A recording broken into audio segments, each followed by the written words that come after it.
The heat is on. Prince Harry and Meghan Markle. Charity, disaster. Reputational, disaster. Professional, disaster. Financial, disaster. It's all coming together. And as a result, sources say that the couple are so unhappy that it resulted in a massive bust-up over their plans this summer. Now, you'll know that I was the first reporter all of those years ago now to reveal the strains in the marriage in Montecito. The mainstream media has been very slow to catch up, but Heat magazine has gone there this week with a front page cover story revealing the specific argument was about Harry's demands for Meghan to return to the United Kingdom. Now, Radar Online say they have backed this story up, going one step further, saying that the marriage is now imploding as a result of this huge row. Their report is that RadarOnline.com can reveal strain between the Sussexes has increased in recent weeks, and the argument took place before Meghan's pre-planned trip to Geneva. So let's get into this reporting from Heat magazine. Their source says that things boiled over just hours before Meghan flew out to Geneva, and she and Harry didn't speak for a while afterwards. Meghan's mum, Doria, was staying at their house while she was away, and so she was FaceTiming to speak to the children. Harry had been getting incredibly sentimental ahead of their 8th anniversary, while also desperately trying to map out this big family summer in Europe. He's carving out the time at Balmoral so his father, King Charles, can see Archie and Lilibet. The plan for Harry and Meghan was to base themselves in Portugal for the summer, then spend time in Balmoral.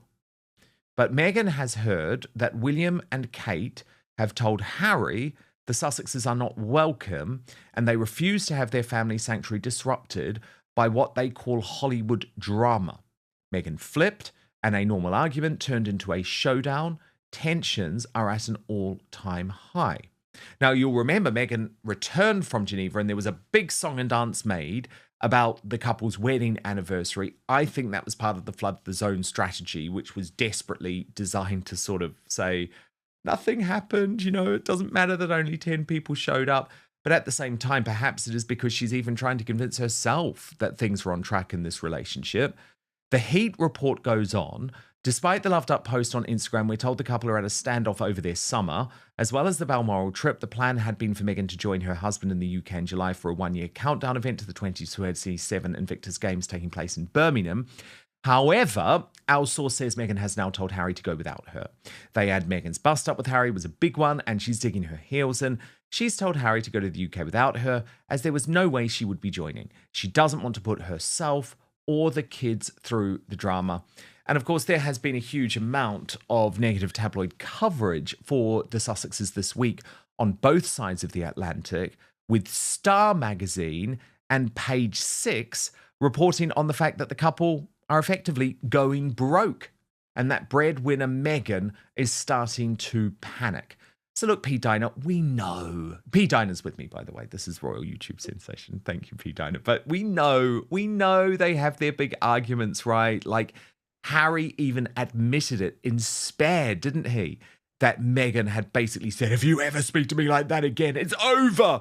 And at that point, they were actually pretty happy compared to where they're at now. Do you know what I mean? There wasn't any issues in the marriage when Harry was writing Spare, or certainly they were at a much earlier stage than where they're at now. So, yeah, of course there were. I mean, of course there are constant bust-ups, I guess is the point that I'm making. And of course there is tension over Harry's desire to spend time in the United Kingdom, but Meghan knows she needs to come back too. She's going to have to turn back on her word, and that is for financial reasons. But does anything surprise you about this report in Heat magazine, apparently backed up by Radar Online? Well, I think it's just an insight into what we are going to see continue to happen, only because, when he was writing Spare, that's when they were aligned in purpose. They were both trying to put stain on the royal family. They all didn't, I mean, Harry and Meghan didn't want to, show them any grace. They wanted to completely rag on their life in the UK. But now Harry has turned over, and now I believe, is feeling very regretful. And now they're no longer aligned in purpose, and they will continue to clash. This is the beginning of many more arguments. And the question then becomes, how long can they sustain the relationship no longer aligned in purpose?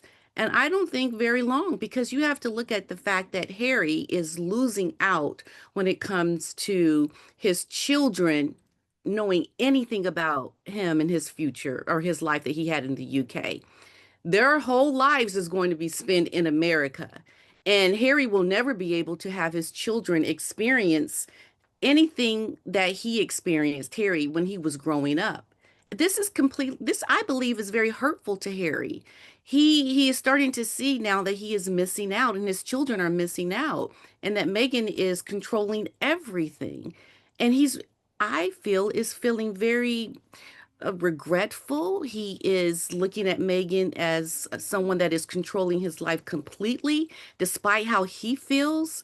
So it's just the beginning for him. It's going to get so much more worse, especially as the children continue to grow up.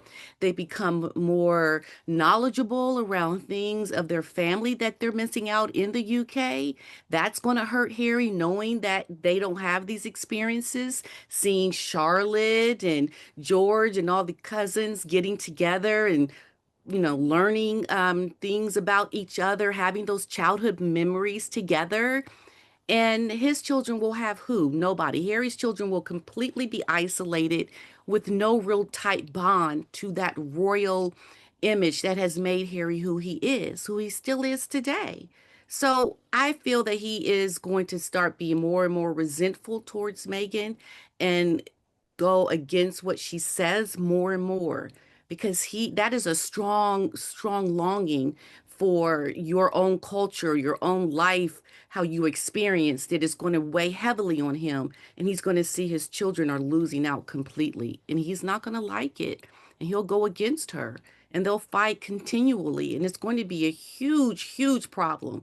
You have to remember, Dan, I lived this. I know exactly what is going to happen. I've been where Harry is right now, and I know it's going to be very hard for him. The question is then, can he kind of plow through and kind of just discard his own feelings? I don't think so. I don't think so. I think he's going to have a very big longing to have his children experience his life in the UK, their life in the UK. The problem is, P. Diner, he doesn't really have a choice now, though, as to whether to cope or not, does he? Sort of has to cope, at least for the moment. I mean, I don't think he's emotionally coping. I don't think he's physically coping, but it's not as simple anymore of just walking out, walking away. No, it's not. But I think Harry, he tries to work on his mental state. I think it's weighing heavily on him. So he may be talking a lot about this in therapy and trying to find a way around it. But I just don't think he always needs someone to tell him what to do. And I think the king and May, I'm not sure if it's happening now, but could be trying to reconcile. I don't know. I know William's not, but I think Harry is having some conversations. Something is happening that is drawing him back to, family, seeing his father before it's too late. We have to also remember that Harry had a huge regret around what happened with his mother before she passed. And I think Harry sees it happening again now with his father. And that is the urgency that he is feeling about getting back to the UK and having his children meet their grandfather. So this is also Harry trying to not repeat history. So there is a strong pull that he is feeling right now. And it's going to be a battle for him because Meghan, I think, is one tough cookie when it comes to not allowing Harry to take these children and for herself not to even go back because I think she's been playing around with the idea, but not sure that she can handle the rejection that she's going to feel because there will be a lot of rejection for her going back to the UK. It's a tough situation that they're in. And we all knew it was coming, Dan, did we not? We knew this day was going to come. On that freedom flight, we knew it. It was like, oh yeah, you're gonna regret that freedom flight. 100%. And Oh, everyone tried to warn him. You know, yeah. his friends tried to warn him, his relatives tried to warn him, even commentators like me tried to warn him because you're right. It was very obvious what was coming. And of course, there's also going to be an element of this P. Diner where he feels a little bit ashamed deep down in his core. Not because he didn't listen to people like me, but because he didn't listen to people like his brother, like his Yes. grandmother, like his father, who were Mhm. right. They were right, and he knows it. You know, he has to put aside the shame, I think, to get over what has happened and to try to move on from that, and humble himself, you know, that he screwed up and to start to rebuild his life because he's not happy. He will never be happy with Megan living an isolated life in Montecito because that is a life that I think he does not want at all. He wants his family back with his children. And at this rate, it doesn't look like he's going to get it. And what will that do for him emotionally, mentally? You know, I can see Harry having a complete breakdown and suffering tremendously from substance abuse, trying to overcome these difficulties. You know, I think it could get really dark for him. I think it will. I think it will indeed. And Pete Diner, what's so interesting is have you noticed every time the going gets really tough for Prince Harry and Meghan Markle, the Daily Mail, which is playing a very odd game, and I have reported on this for a long time, and not everyone wants to believe me, but this game is on behalf of Buckingham Palace and Tobin Andre, who is the communications head for King Charles, who had that secret meeting with Meghan Markle and Prince Harry's team, which was leaked to the Mail on Sunday, and is effectively, I think, working to try and undermine William and Catherine. Anytime things are really tough for Prince Harry and Meghan Markle, the Daily Mail sends out one of its wicked witches to launch a deranged attack on Prince William and Catherine, the Princess of Wales, and try and change the subject, try and move the narrative. Now, I don't think it works, but it's very obvious to me what's going on. And earlier in the week, I said, well, I'm not even going to talk about Liz Jones's latest attack. But then I changed my mind, P. Diner, because actually for me, and I know a lot of people disagree with this, but I think we have to talk about these attacks because we have to call them out. We have to show how ludicrous they are. We have to make the point that these attacks are for a particular reason, are being made at times at the behest of Buckingham Palace, as much as people don't like to acknowledge that, because this attack is pretty bizarre.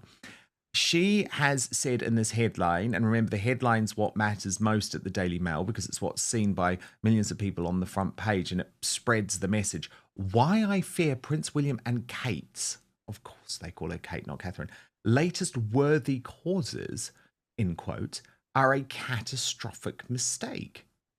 And it turns out she's talking about Prince William's decision to sell and modernize the duchy, which you can debate, you can disagree with whether it's the right thing to do or not, but to suggest it's a catastrophic mistake, given the types of catastrophic mistakes that Prince Harry and Meghan Markle are making, including around African parks, which Liz Jones has not commented on at all, shows you that this is targeted. So here's what she actually wrote. It's quite an astonishing tirade and very bizarre. She said, I find myself questioning whether Prince William is the right person to be involved in this housing initiative. So effectively, Prince William wanting to end homelessness is bad, according to Liz Jones. Why, you might ask? Well, she writes, would such a privileged individual ever be able to truly understand the difficulties he wants to help others overcome, presenting himself as a housing saviour to those in the duchy. Unless you have been unable to buy a house, been evicted, or forced to rent, you cannot possibly begin to comprehend how housing, or indeed the lack of it, affects every moment of your life. Now, again, P. Diner, that is a total misunderstanding from Liz Jones about what charity is. I mean, if that really is how you're going to start thinking about charity, that means that you couldn't support a cancer charity unless you had suffered from cancer. You couldn't Right. support an AIDS charity unless you had suffered from AIDS, which would Right. render all of Princess Diana's charity work completely useless. Now, of course, it was very helpful when Princess Diana was supporting the issues surrounding bulimia, for example, that she was able to personally say, I had suffered from bulimia. But she didn't need to have actually been blown up by a landmine. You know, she didn't need to actually be suffering from AIDS to have made huge differences in those walks of life. So I think this shows you it's very intellectually disingenuous argument from Liz Jones. But anyway, she went on. William cannot possibly know how this feels to not have your own things around you, to be at the whim of someone else when it comes to the basic appliances you need to live your life. Now, that is because Liz Jones has had financial difficulties and has had to rent and finds it really difficult being booted out of her rented homes. She said, our future king has never lived in the real world, never had his deposit retained because he threw out the broken fairy lights, never been kept indoors waiting when his landlady asks if she can pop round to look in her locked loft and then doesn't bother to turn up. His intentions are, I hope, honourable, but just as doling out food in a soup kitchen for a brief photo opportunity does not cut it, so playing at being benefactor is all about optics. So again, that is a completely nutso argument, because what she is effectively admitting here is that in her view, Prince William can never win. Okay, he can never win, because if he's doing a photo opportunity, that doesn't cut it. Okay, but giving away literally hundreds of millions of dollars, that doesn't cut it either. Now, it gets even more crazy, P. Diner, because then she talks about William's face, his actual face. She says, William's concerned face does admit empathy, but until you have walked the walk, please don't talk the talk. Yes, he visited Centre Point as a child with his mother Diana. He slept rough for, what was it, one night in 2009. I'd have more respect if he requisitioned the palaces and turned them into social housing and turfed out the York princesses from their grace and favour London apartments, because how many homes do these people actually need? And at that point, P. Diner, do you see what's just happened there? The entire thesis has fallen down. Because Liz Jones, let me just tell you, the only person who could currently turn palaces in the United Kingdom into social housing is King Charles. The only person in the United Kingdom who could turf out Princesses Beatrice and Eugenie from their grace and favour London apartments is King Charles. Now, of course, I'm not saying he should do that. I mean, it's almost a crazy communist argument to start suggesting, like, you've got to let the homeless live in Buckingham Palace. Like, I can't believe the Daily Mail has even published this nutty stuff, which you'd usually expect to see in The Guardian or somewhere in the hard left. But the problem is, Pete Diner, it just shows you that when someone is so desperate to make a deranged attack on Prince William, the Daily Mail will not get facts get in the way. Because when I was a columnist at the Daily Mail, P. Diner, there's no way I would have got away with writing that.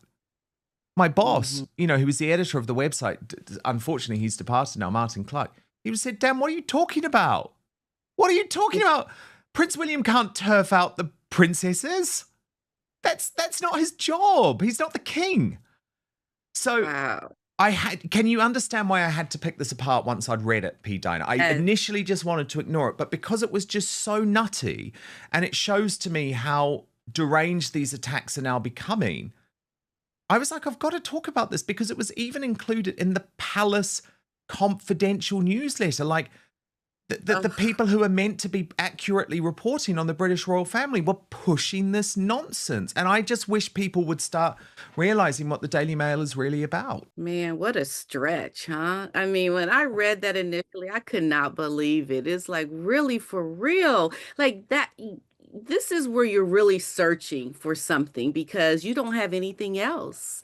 I mean, you have to look at someone doing this as you're just trying to find the littlest thing to have a complaint about because you're completely biased and you don't want to see something be successful, no matter, I think, really how simple it is in terms of, the work that William wants to do. But to try to make him out to have made some catastrophic, or it could be a catastrophic thing. It sounds like you just really don't want this man to have any goodwill out there, meaningful things that he's trying to do to be successful.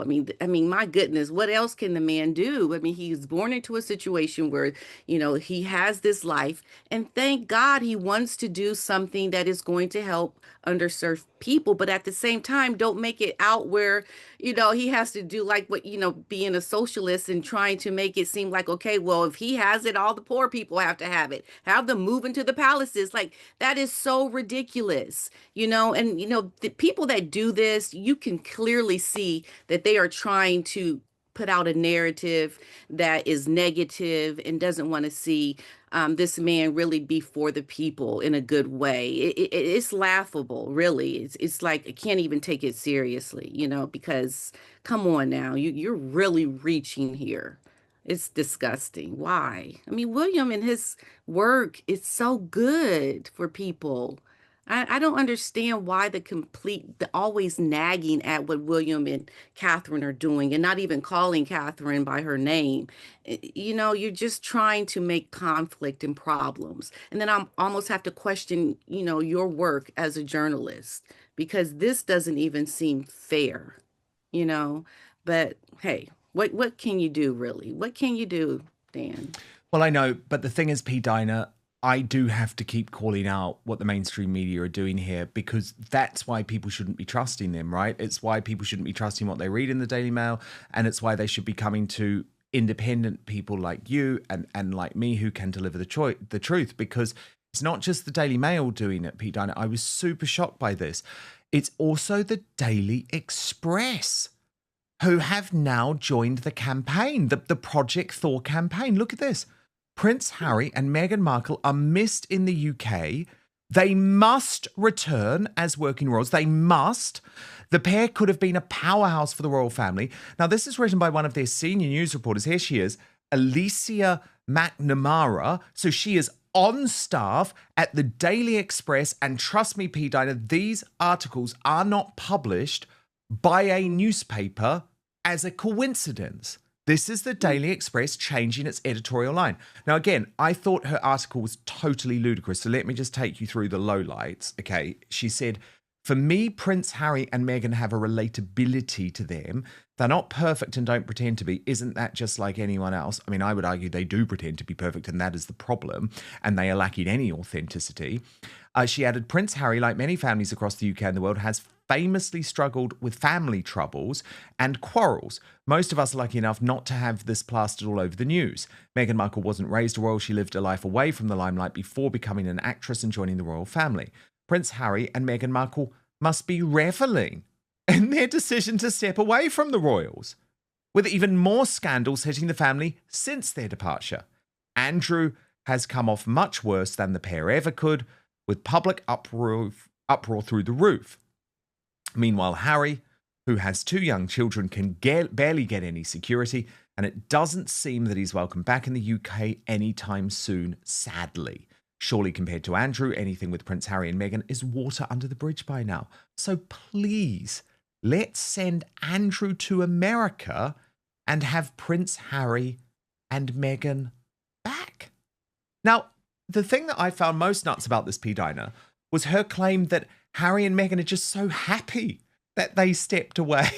It's like, if so, why are they so desperate to worm their way back in? Why are they so desperate to get the state-funded security? We don't want them. But why is it that the Daily Express, P. Diner, has now joined what has been coined Operation Thor? Because that is an article which does not reflect the views of the British public. So it's not a coincidence that they have decided to publish it. Yeah, I had asked this question on my live yesterday, and everyone said no, they are not missed. That is ludicrous. I'm sorry. That people are not missing Harry and Meghan. They do not want them back. This is, the beginning of trying to plant these seeds around, everything is water under the bridge now. We want them back, but that's not what people are saying. That's not how they feel. People do remember everything that has happened. And it's, I think, trying to make it like when they eventually are Harry, not sure if Meghan will go back, that people will think, oh, we missed you and we're glad you're here. But I don't think that is the consensus with the majority of the people. Absolutely not. But they're trying to plant that seed to get people to see it like, okay, let's just forget about everything that happened. And I don't think that's the right thing to do because a lot of damage has been done by Harry and Meghan.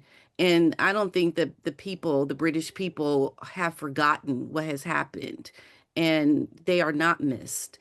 It's just trying to tell a narrative, to try to get people to get on board and to follow it. But I don't think that is going to happen at all.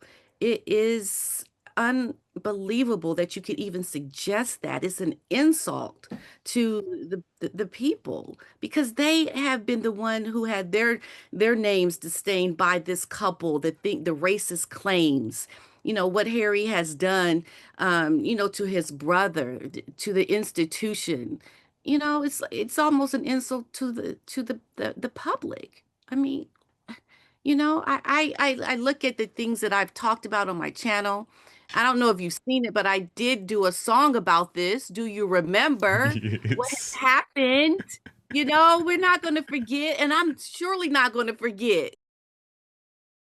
There comes a point in every high-profile relationship where the biggest story isn't what happened, it's what the disagreement reveals. If reports of a major argument over a UK visit are accurate, then this isn't just about travel plans. It's about identity, priorities, and who ultimately has the final say when personal values collide with public expectations. The real issue is that every major decision for Harry and Meghan now carries symbolic weight. A trip to the UK isn't simply boarding a plane. It's tied to family tensions, security concerns, media scrutiny, public perception, and the future direction of their brand. That's an enormous amount of pressure to place on one decision. One of the biggest mistakes celebrity couples make is allowing every disagreement to become a referendum on the entire relationship. When the public starts interpreting every no as evidence of a marriage falling apart, even ordinary disagreements become impossible to navigate privately. At the same time, the couple's public image has been built around presenting a united front. If stories of deep internal disagreements continue to surface, that carefully managed image becomes harder to sustain. Consistency matters, especially when your influence depends on credibility. Here's the uncomfortable reality: relationships don't usually break because of one argument. They struggle when recurring disagreements expose fundamentally different visions for the future. If one person feels pulled toward reconnecting with the past while the other wants to keep moving forward, compromise becomes increasingly difficult. Prince Harry also faces a challenge unique to almost no one else. Every decision he makes is judged through the lens of his royal history. Choosing to visit the UK or choosing not to is immediately framed as either reconciliation or rejection. There is almost no room for nuance. What's striking is how quickly speculation can outpace facts. Public figures often become characters in narratives that are far more dramatic than reality. But repeated reports of conflict, whether fully accurate or not, can influence public perception just as much as confirmed events. The bigger question isn't whether one disagreement happened. It's whether this signals a deeper shift in how major decisions are being made behind the scenes. If priorities are changing, that could have far-reaching implications for future appearances, projects, and even how the couple presents themselves publicly. Strong relationships survive disagreement because they share a common destination. When that destination becomes unclear, every crossroads feels much larger than it actually is. And that's why this story matters beyond the headlines. It's not about one trip. It's about whether two people can continue balancing personal convictions, family history, and global public scrutiny without those pressures pulling them in different directions. So here's the question everyone should be asking. If this disagreement is merely the latest symptom rather than the actual problem, what does that say about where things are headed next? That may be the story that hasn't been written yet. The headline is designed for maximum drama, but the more meaningful discussion is about long-term dynamics rather than a single reported dispute. My view is that public narratives around Harry and Meghan have reached a point where every disagreement is amplified into a crisis. However, if repeated reports consistently point to conflicts over major life decisions, it would be reasonable to question whether there are genuine differences in priorities. One bold conclusion is this: image management can only carry a public brand so far. If audiences begin to perceive inconsistency between messaging and reported events, trust erodes quickly. For public figures whose influence depends heavily on authenticity, that is a significant risk. It's also worth remembering that reports about private relationships are often based on unnamed sources or speculation unless independently confirmed. Headlines alone should not be treated as established fact. The larger issue isn't whether one person said, "I'm not going." It's whether recurring stories of disagreement reflect a pattern or simply the inevitable scrutiny that comes with living under an extraordinary media spotlight. That's the question likely to keep audiences debating long after this headline fades.